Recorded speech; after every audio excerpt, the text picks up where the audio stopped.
The full Play It Today breakdown is linked in the description on their check.com, and Ice Climber is one of those Nintendo games that is very easy to access now, but much harder to recommend without caveats. You should play it as a short, early Nintendo curiosity. You probably should not treat it like a must-play platformer. Ice Climber still makes sense today, because it has a very specific identity.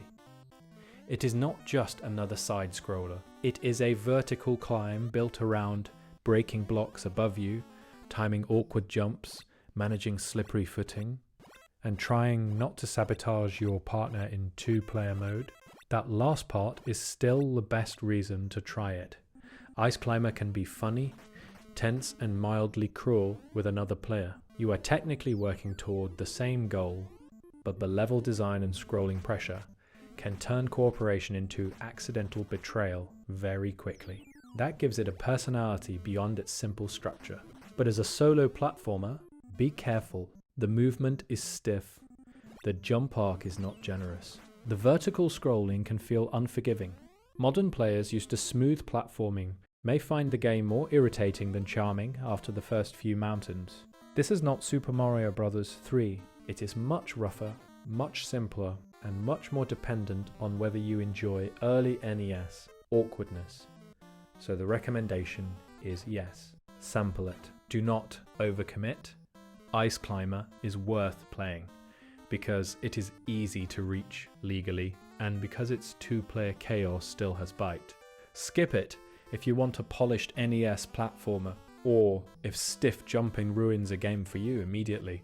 Now, how do you play it today? For most people, the best option is Nintendo Entertainment System, Nintendo Classics through Nintendo Switch Online. Ice Climber is part of Nintendo's current NES library there, and that route gives you useful modern conveniences like save, rewind, and online play support through the Nintendo Classics app. That is the easiest answer if you already have Nintendo Switch Online.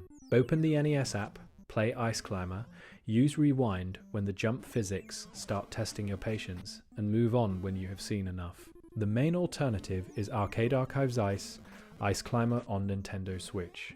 That is the better choice if you want a standalone purchase, or you specifically care about the arcade version. It also gives you arcade-style options like difficulty settings, display options, and online rankings. So the split is clear: Nintendo Classics for most players, Arcade Archives for arcade-focused players or people who prefer a direct purchase over subscription access. The older NES, Famicom, GBA, and legacy digital versions matter historically, but they are not the best starting point now. If you already own one, fine. But if you are deciding fresh today, do not chase old versions before trying the modern Nintendo options. Why start with Nintendo Classics? Because Ice Climber benefits from friction reduction. Rewind and save do not magically turn it into a smoother platformer, but they make the rough edges easier to tolerate. And for a game like this, that matters more than purist accuracy. Arcade Archives has its place. It is the more arcade-minded route and makes sense if you want rankings or a standalone Switch release. But the familiar NES version in Nintendo Classics is the practical first stop for a mixed audience. The main thing to know before starting is that Ice Climber is not really about elegant platforming. It is about committing to strange little jumps. You break the ceiling above you, line up carefully, and hope your jump clears the ledge the way you think it will. Often, it will not. Two-player mode changes the mood. It can be more fun, but also more chaotic. You can help each other, block each other, scroll each other off the screen, or turn the whole thing into a quiet friendship test with Parkers. Final call. Ice Climber is legally easy to play and worth a short look, especially through Nintendo Classics.